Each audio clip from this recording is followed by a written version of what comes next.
Long story short, I almost lost all the footage of building my side cabinet. I deleted the clips from the SD card without knowing the export to my hard drive crashed. I even bought a data recovery program to restore the files. But no chance. Anyway, I'm trying my best to show you the building process using the footage that's left, including the thumbnails my Sony A6600 automatically creates of every clip.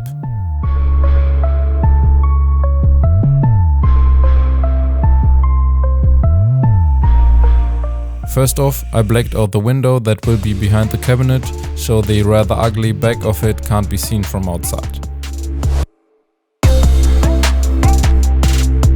First I created a little cabinet behind the sink, which serves as kind of the bathroom compartment. Then I did the one-piece front of the cabinet.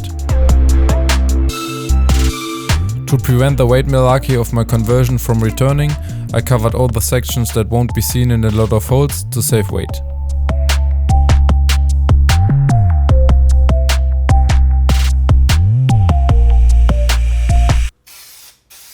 I covered the left side panel in Velcro lining to cover the holes and be able to mount some Velcro pouches. Then I installed one of the hot air pipes of my diesel heater.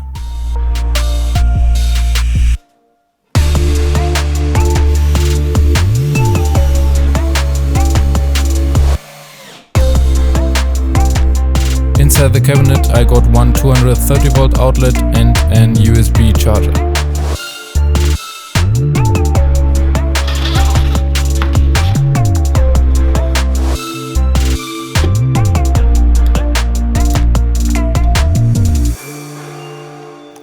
In the rear as well, but in addition of a 12 volt outlet, mainly to attach a compressor.